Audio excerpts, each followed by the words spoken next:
अस्सलाम वालेकुम स्टूडेंट्स। आज हम क्लास 8 चैप्टर 5 की रिव्यू एक्सरसाइज 5 यानी कि जायज़ा मश्क 5 करने जा रहे हैं। इसका क्वेश्चन 1 कुछ इस तरह से है। 4 options are given against each statement and circle the correct one. ये बेसिकली MCQs हैं, कसीरुल इंतखाबी सवालात हैं। तो इसमें हर सवाल में 4 ऑप्शंस गिवन हैं। तो हमने ये देखना है कि चारों में से कौन सी ऑप्शन दुरुस्त है। जो ऑप्शन दुरुस्त है उसके गिर्द हमने दायरा लगा देना।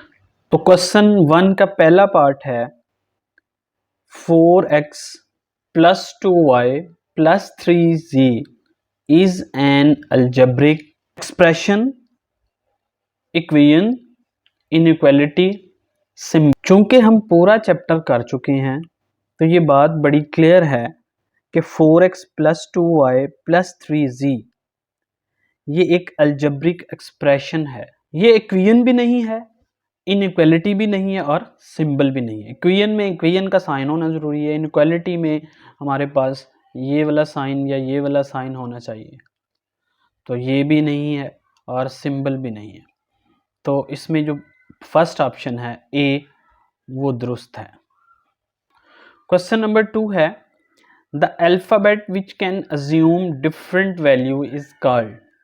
यानी कि ऐसे अल्फ़ाबेट, ऐसे हरूफ तहजी जिनकी मुख्तलिफ कीमतें हो सकती हैं या जो मुख्तलिफ कीमतें रखते हैं उनको क्या कहते हैं? कांस्टेंट, वेरिएबल, टर्म या नंबर। ये बड़ा ऑब्वियस है कि इनको हम वेरिएबल कहते हैं। वेरिएबल नाम से पता चल रहा है।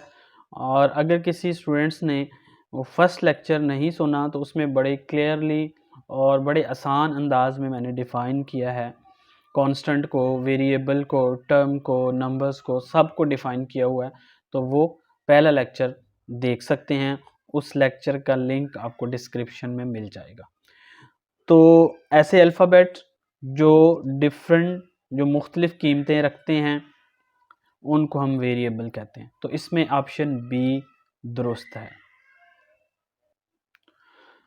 पार्ट 3 में इन 2x - 3y + 4z there are variables. तो इसमें कितने वेरिएबल्स हैं? तो ये नज़र आ रहा है x, y, z 3 वेरिएबल्स हैं। तो इसमें option B is correct. 4 part में to represent variables we use. Variables को रिप्रेजेंट करने के लिए हम क्या इस्तेमाल करते हैं?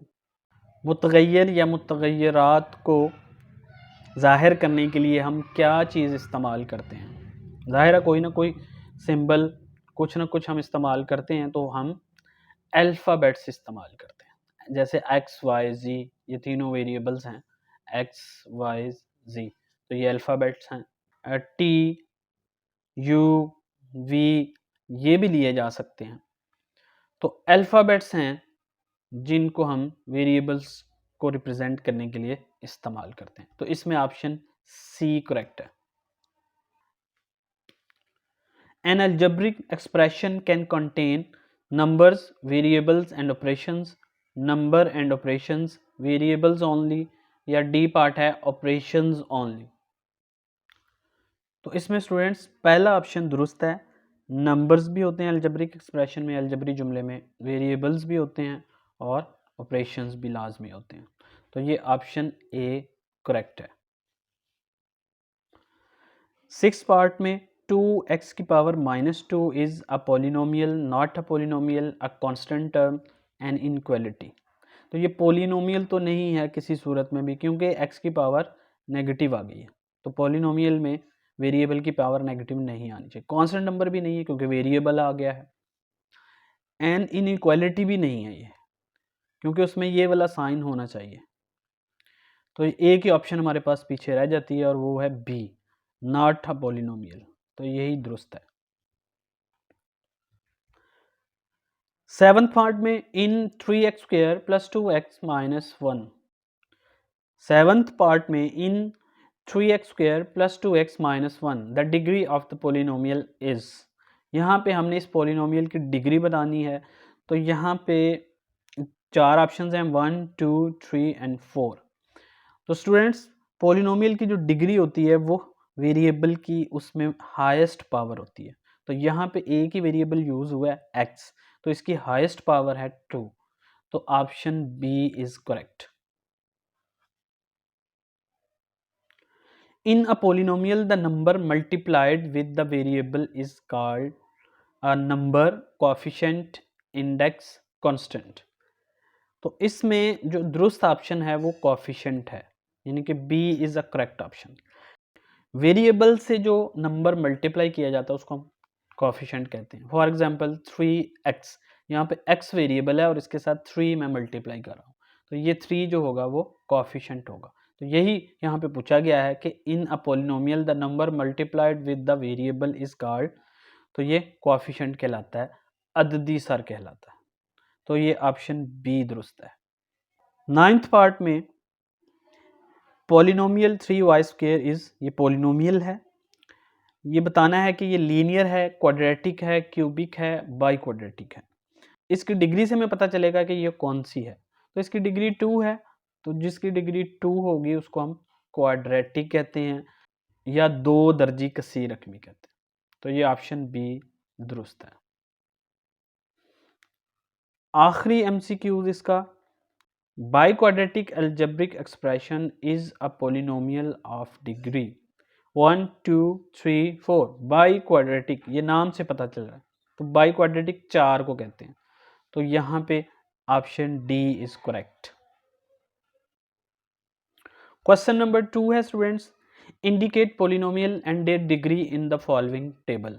इस टेबल में हमने बताना है कि कोई अलजेब्रिक एक्सप्रेशन पॉलिनोमियल है या नहीं है। अगर कोई अलजेब्रिक एक्सप्रेशन पॉलिनोमियल है तो उसके साथ हमने उसकी डिग्री लिखनी है।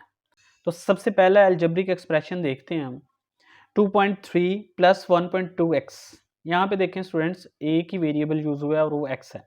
पॉलिनोमियल के लिए ये शर्त है कि वेरिएबल की पावर जो है वो या 0 हो या पॉजिटिव इंटीजर हो, या पावर 0 होनी चाहिए या पॉजिटिव इंटीजर होना चाहिए, यानी कि मुस्बत सही अदद होना चाहिए। तो यहाँ पे x की पावर 1 है, जिसकी गिवन ना हो, नज़र ना आ रही हो, तो वो 1 होती है।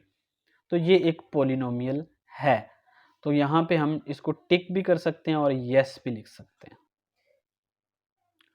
अगर हम ये बात करें कि ये कौन सी पॉलिनोमियल है, तो ये लीनियर पॉलिनोमियल है और लीनियर की डिग्री 1 होती है।